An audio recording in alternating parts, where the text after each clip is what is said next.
Good evening, friends, and welcome to Sleepy Time Tales, a podcast aimed at helping you to get a good night's sleep.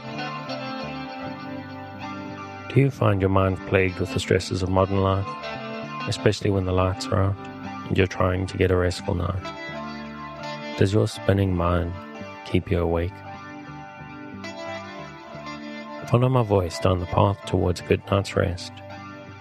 Listen to me tell a story that will keep your mind from wandering to your daytime problems, the ones you can't solve right now and will be easier to solve well rested. Listen to my voice and allow yourself to drift, following the twists and turns of the story, but slowly letting go and drifting into sleep. So what exactly is Sleepy Time Tales? What is it for? What is this strange thing, this strange idea, this podcast that you're supposed to fall asleep to? Lack of sleep is a health crisis in the 21st century, and this is a podcast intended to help those that it can to get a restful night. Do you find yourself lying awake at night, mind spinning with your emotions in turmoil, with anxieties of 21st century life? Do you wake up in the middle of the night and find yourself not quite able to doze back off at 3 a.m.? I'm here to help. My name is Dave, and I'm your narrator, here to help you into a restful night.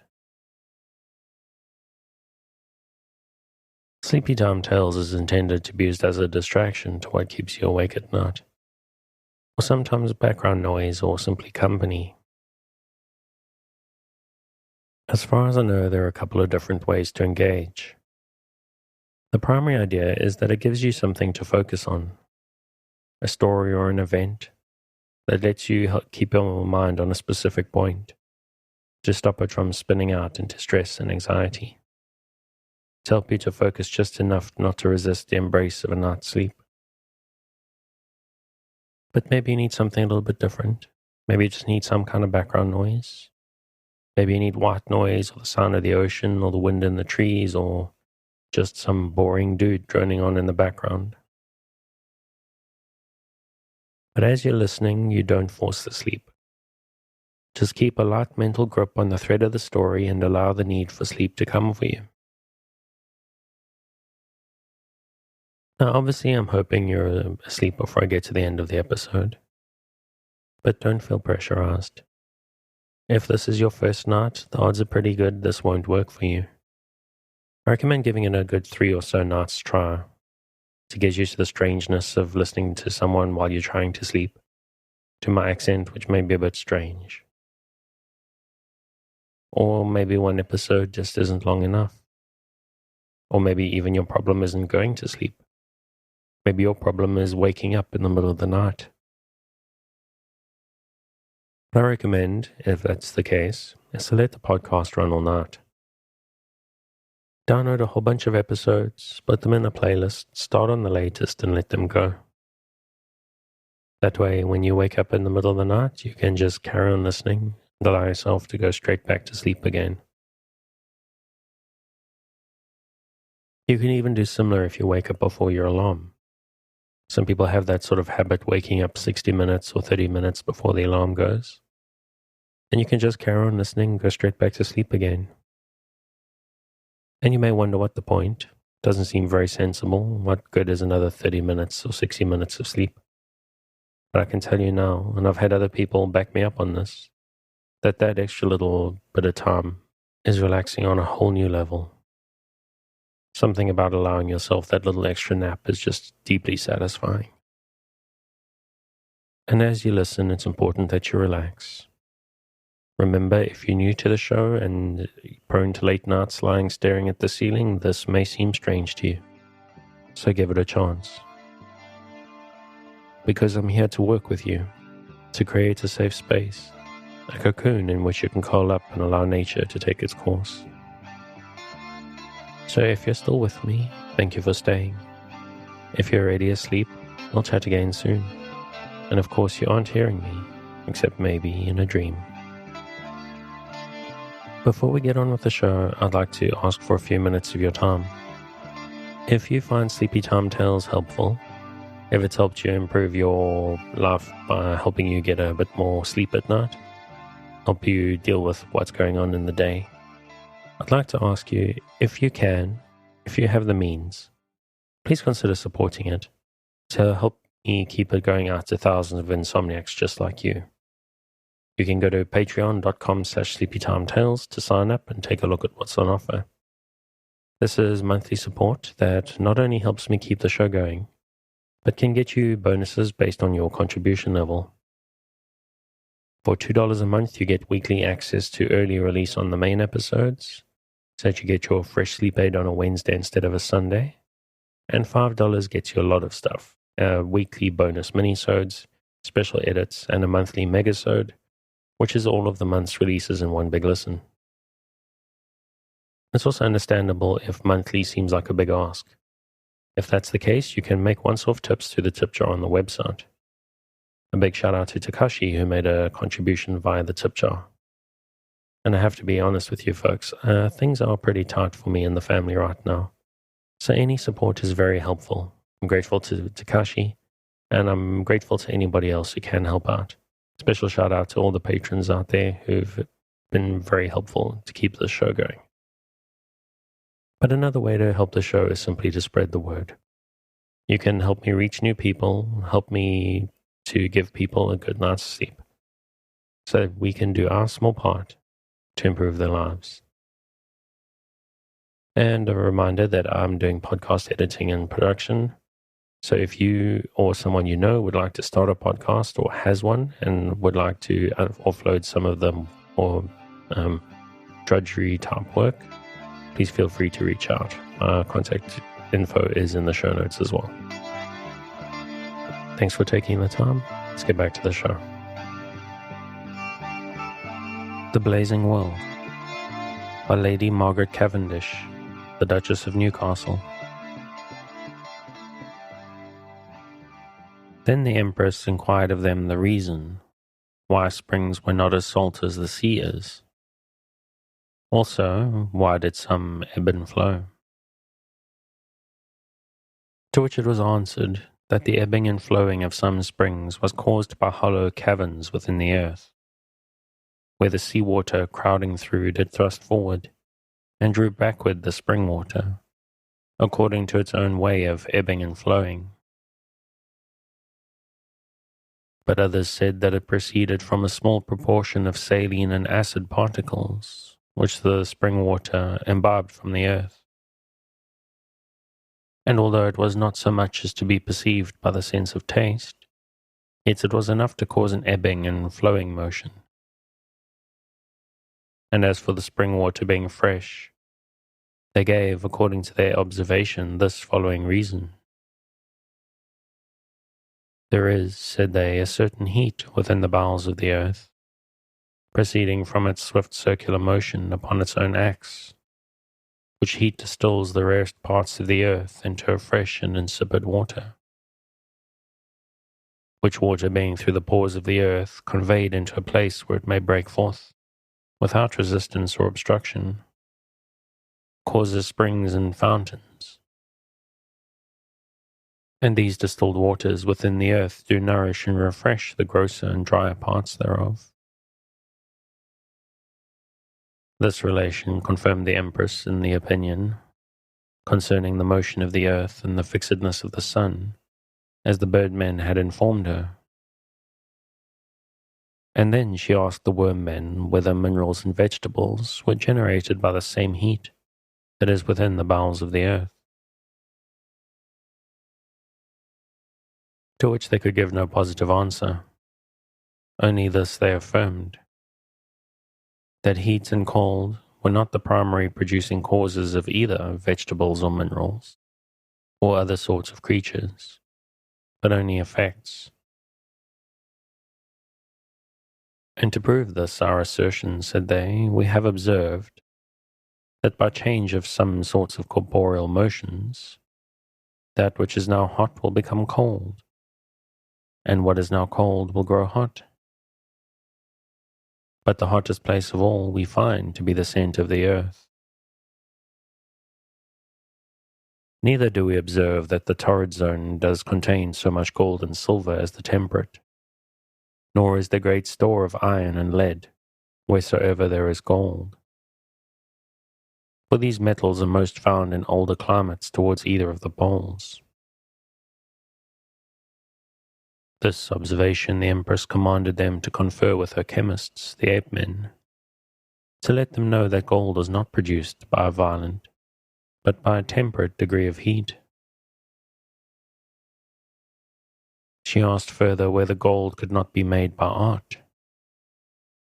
They answered that they could not certainly tell Her Majesty, but if it was possible to be done, they thought tin, lead, brass, iron, and silver to be the fittest metals for such artificial transmutation. Then she asked them whether art could produce iron, tin, lead, or silver. They answered not in their opinion. Then I perceive, replied the Empress, that your judgments are very irregular. Since you believe that gold, which is so fixed a metal that nothing has been found as yet, which could occasion a dissolution of its interior figure, may be made by art, and not tin, lead, iron, copper, or silver, which yet are so far weaker and meaner metals than gold is. But the worm men excused themselves that they were ignorant in that art, and that such questions belonged more properly to the ape-men, which were Her Majesty's chemists. Then the Empress asked them whether by their sensitive perceptions they could observe the interior corporeal figurative motions, both of vegetables and minerals. They answered that their senses could perceive them after they were produced, but not before. Nevertheless, said they, although the interior figurative motions of natural creatures are not subject to the exterior animal sensitive perceptions, yet by their rational perception they may judge of them and of their productions if they be regular. Whereupon the Empress commanded the bear men to lend them some of their best microscopes, at which the bear men smilingly answered Her Majesty that their glasses would do them but little service in the bowels of the earth, because there was no light. For, said they, our glasses do only represent exterior objects, according to the various reflections and positions of light. And wheresoever light is wanting, the glasses will do no good.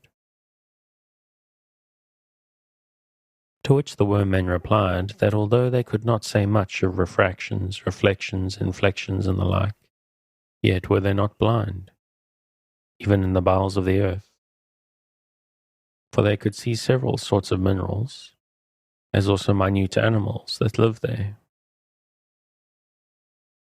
which minute animal creatures were not blind either, but had some kind of sensitive perception that was as serviceable to them as sight, taste, smell, touch, hearing, etc., was that to other animal creatures. By which it is evident that nature has been as bountiful to those creatures that live underground, or in the bowels of the earth, as to those that live upon the surface of the earth, or in the air, or in water. But howsoever proceedeth the worm-men, although there is light in the bowels of the earth, yet your microscopes will do but little good there. By reason those creatures that live underground have not such an optic sense as those that live on the surface of the earth. Wherefore, unless you had such glasses as are proper for their perception, your microscopes will not be any ways advantageous to them. The Empress seemed well pleased with this answer of the worm-men, and asked them further whether minerals and all other creatures within the earth were colourless, at which question they could not forbear laughing, and when the Empress asked the reason why they laughed, "We must humbly beg your Majesty's pardon," replied they, "for we could not choose but laugh, when we heard of a colourless body, Why, said the Empress, color is only an accident, which is an immaterial thing, and has no being of itself, but in another body. Those, replied they, that informed your Majesty thus, surely their rational motions were very irregular. For how is it possible that a natural nothing can have a being in nature? If it be no substance, it cannot have a being, and if no being, it is nothing. Wherefore the distinction between subsisting of itself and subsisting in another body is a mere nicety and nonsense. For there is nothing in nature that consists of or by itself. I mean singly. By reason all parts of nature are composed in one body, and though they may be infinitely divided, commixed, and changed in their particular, yet in general parts cannot be separated from parts as long as nature lasts. Nay, we might as probably affirm that infinite nature would be as soon destroyed as that one atom could perish. And therefore your Majesty may firmly believe that there is no body without colour, or no colour without body. For colour, figure, place, magnitude, and body are all but one thing, without any separation or abstraction from each other.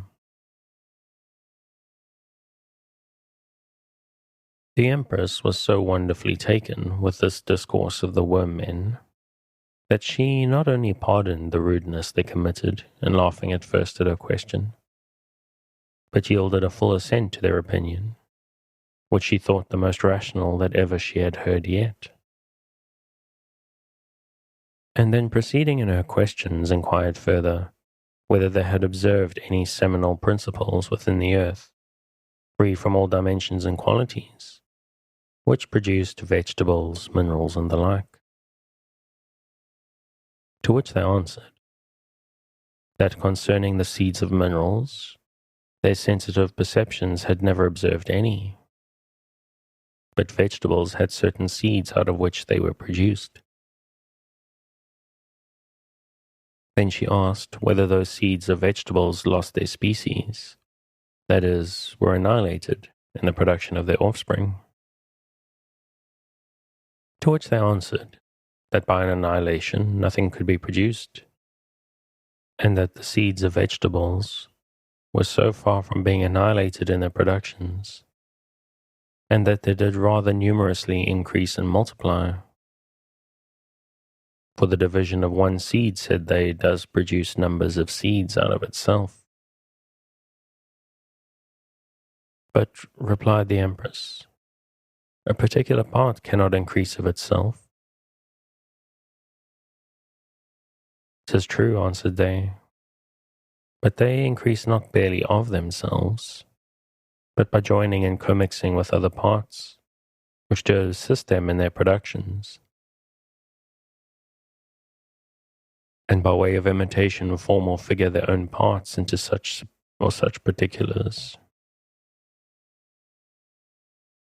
Then, I pray inform me, said the Empress, what disguise those seeds put on, and how they do conceal themselves in their transmutations.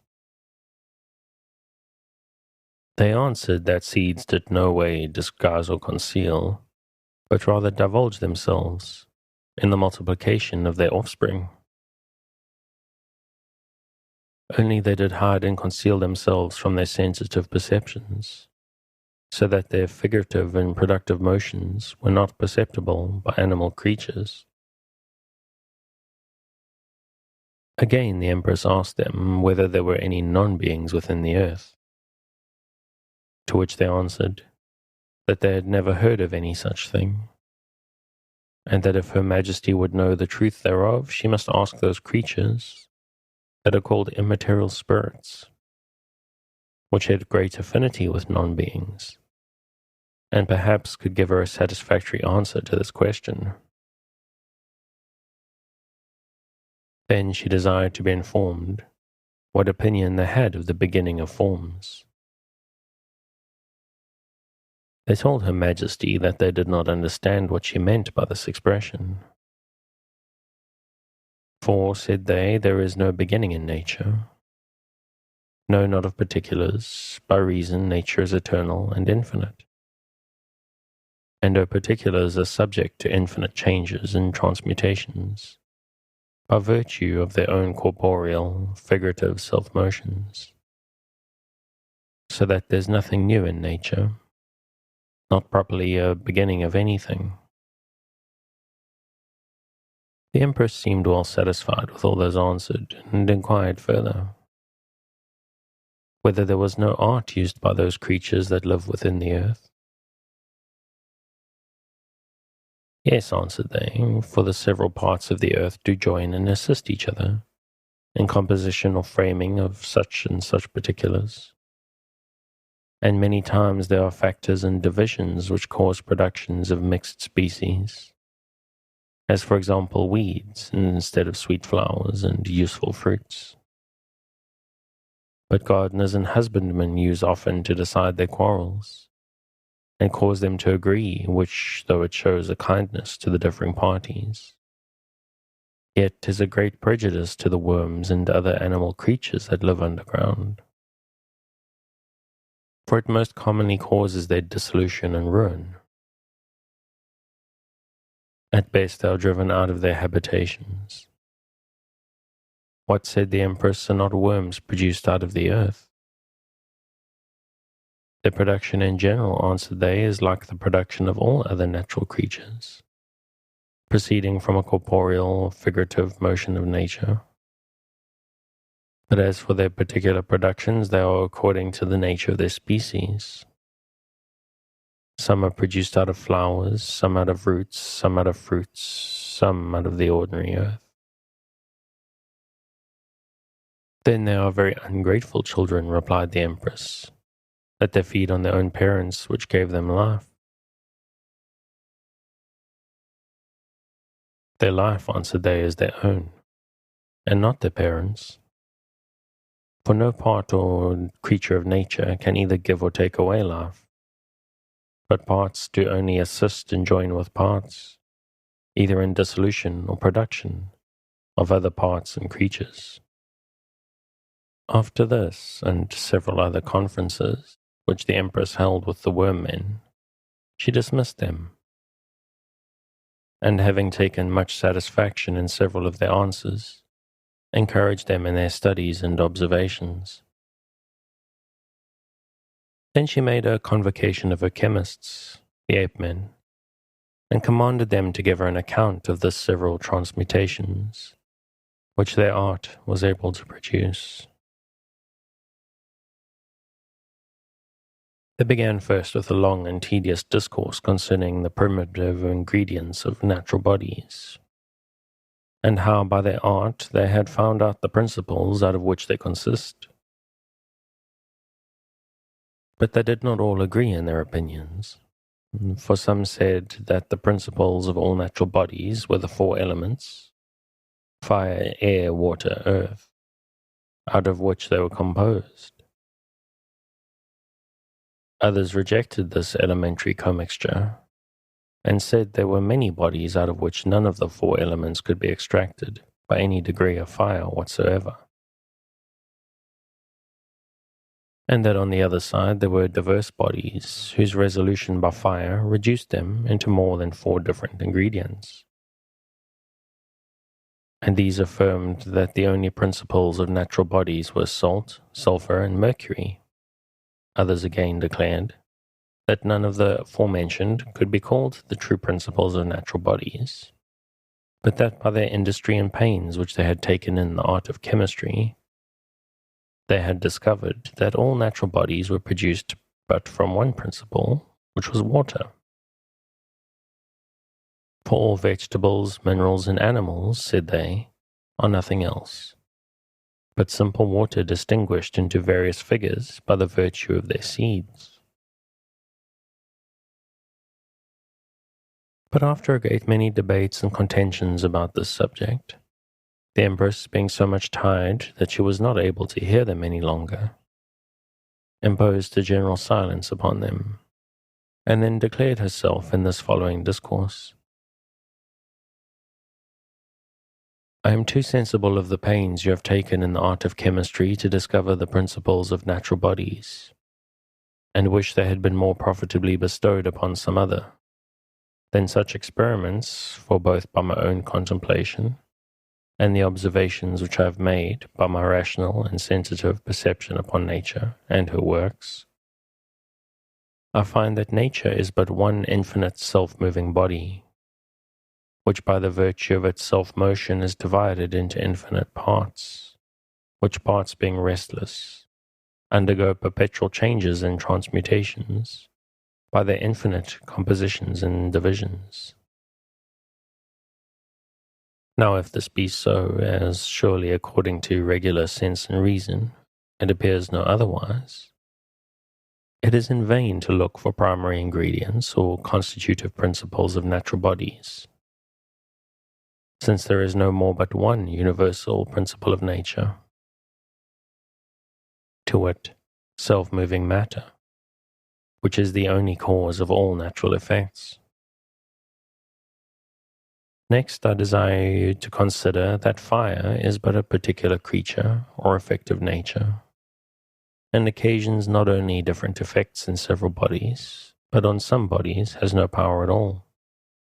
Witness gold, which never could be brought, yet to change its interior figure by the art of fire. And if this be so, why should you be so simple as to believe that fire can show you the principles of nature, and that either the four elements, or water only, or salt, sulfur, and mercury, all which are no more but particular effects and creatures of nature, should the primitive ingredients or principles of all natural bodies? Wherefore I will not have you to take more pains and waste your time in such fruitless attempts, but be wiser hereafter, and busy yourselves with such experiments as may be beneficial to the public. The Empress, having thus declared her mind to the ape-men and given them better instructions than perhaps they expected, not knowing that Her Majesty had such great and able judgment in natural philosophy, had several conferences with them concerning chemical preparations, which for brevity's sake I'll forbear to rehearse. Amongst the rest she asked how it came that the imperial race appeared so young, and yet was reported to have lived so long, some of them 2, some 3, some 400 years, and whether it was by nature or a special divine blessing. To which they answered that there was a certain rock in the parts of that world which contained the golden sands, which rock was hollow within, and did produce a gum that was 100 years before it came to its full strength and perfection. This gum, said they, if it be held in a warm hand, will dissolve into an oil, the effects whereof are following. It being given every day for some certain time to an old decayed man in the bigness of a little pea, will first make him spit for a week or more. In the meanwhile, his diet is nothing else but eagle's eggs and hind's milk, and after the cerecloth is taken away, he will appear at the age of 20, both in shape and strength. The weaker sort of this gum is sovereign in healing of wounds and curing of slight distempers. But this is also to be observed, that none of the imperial race does use any other drink but lime water, or water in which limestone is immerged. Their meat is nothing else but fowl of several sorts. Their recreations are many, but chiefly hunting.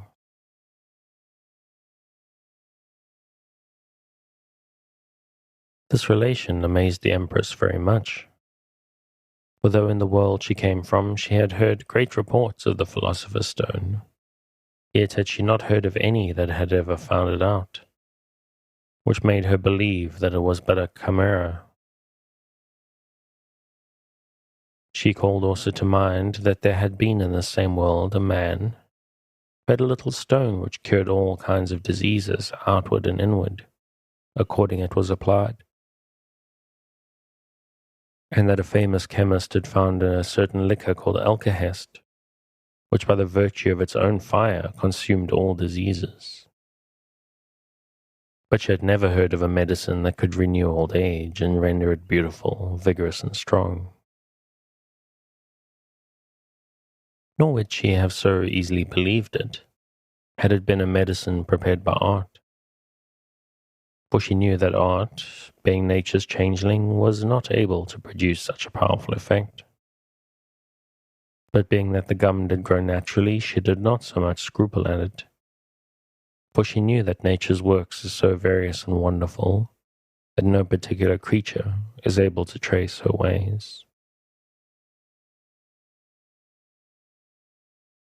The conferences of the chemists being finished, the Empress made an assembly of her Galenical physicians, her herbalists and anatomists, and first she inquired of her herbalists the particular effects of several herbs and drugs, and whence they proceeded. To which they answered that they could for the most part tell Her Majesty the virtues and operations of them, but the particular causes of their effects were unknown. Only thus much they could say, that their operations and virtues were generally caused by their proper inherent, corporeal, figurative motions, which being infinitely various in infinite nature, did produce infinite several effects. And it is observed, said they, that herbs and drugs are as wise in their operations as men in their words and actions. Nay, wiser, and their effects are more certain than men in their opinions. For though they cannot discourse like men, yet they have sense and reason, as well as men, for the discursive faculty is but a particular effect of sense and reason in some particular creatures, to wit men, and not a principle of nature,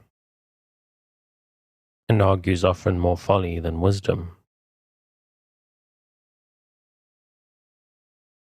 The Empress asked whether they could not by a composition and commixture of other drugs make them work other effects than they did, used by themselves. They answered that they could make them produce artificial effects, but not alter their inherent, proper, and particular natures. Then the Empress commanded her anatomists to dissect such kinds of creatures as are called monsters. But they answered Her Majesty that it would be but an unprofitable and useless work, and hinder their better employments. For when we dissect dead animals, said they, it is for no other end, but to observe what defects and distempers they had, that we may cure the like in living ones, so that all our care and industry concerns only the preservation of mankind. But we hope your Majesty will not preserve monsters which are most commonly destroyed, except it be for novelty. Neither will the dissection of monsters prevent the errors of nature's irregular actions, for by dissecting some, we cannot prevent the production of others, so that our pains and labor will be to no purpose, unless to satisfy the vain curiosities of inquisitive men. The Empress replied that such dissections would be very beneficial to experimental philosophers. If experimental philosophers, answered they, do spend their time in such useless inspections, they waste it in vain, and have nothing but their labor for their pains. Lastly, Her Majesty had some conferences with her Galenic physicians about several diseases, and amongst the rest desired to know the cause and nature of apoplexies and the spotted plague. They answered that a deadly apoplexy was a dead palsy of the brain, and the spotted plague was a gangrene of the vital parts. And as the gangrene of outward parts did strike inwardly, so the gangrene of inward parts did break forth outwardly. Which is the cause, said they, that as soon as the spots appear, death follows. For then it is an infallible sign that the body is throughout infected with a gangrene, which is a spreading evil. But some gangrenes do spread more suddenly than others, and of all sorts of gangrenes, the plaguey gangrene is the most infectious. For other gangrenes infect but the next adjoining parts of one particular body, and having killed the same creature go no further, but cease. Whereas the gangrene of the plague infects not only the adjoining parts of one particular creature, but also those that are distant. That is, one particular body infects another, and so breeds a universal contagion. But the Empress, being very desirous to know in what manner the plague was propagated, and became so contagious, asked whether it actually went out of one body into another.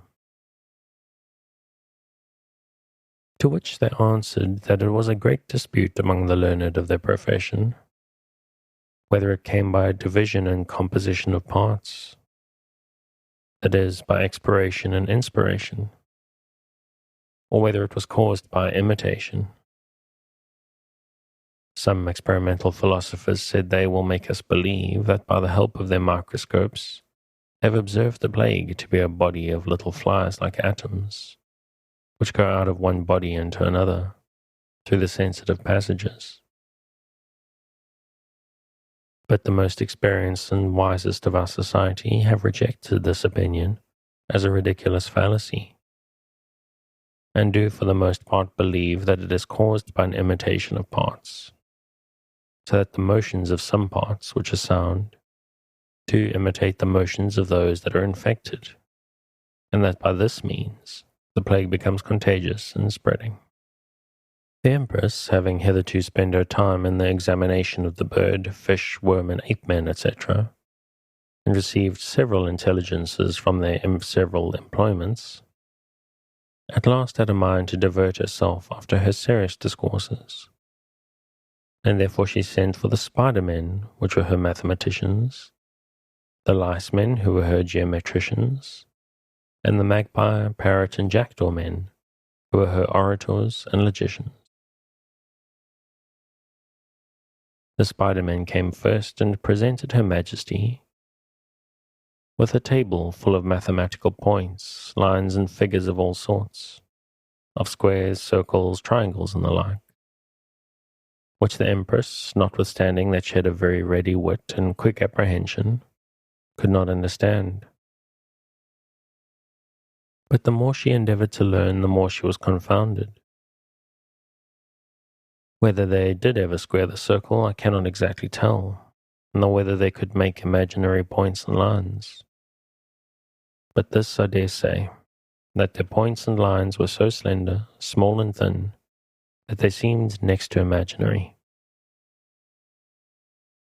The mathematicians were in great esteem with the Empress, as being not only the chief tutors and instructors in many arts, but some of them excellent magicians and informers of spirits, which was the reason their characters were so abstruse and intricate, that the Empress knew not what to make of them. There is so much to learn in your art, said she, that I can neither spare time from other affairs to busy myself in your profession, nor if I could, do I think I should ever be able to understand your imaginary points, lines and figures, because there are non-beings.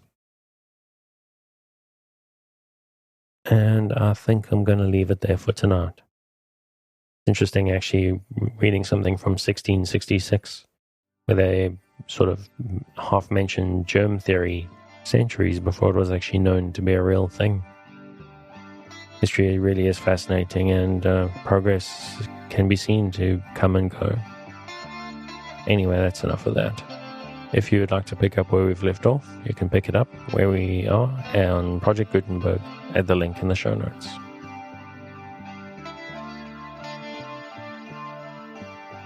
Thanks again for joining me on this episode of Sleepy Time Tales, a podcast designed around a bedtime story to help you to get a restful night. New episodes will be released every Sunday to give you something fresh to help you rest in a new week. But make sure to follow or subscribe in whatever service you use so that you get your new episodes whenever they come out. Good night and sweet dreams.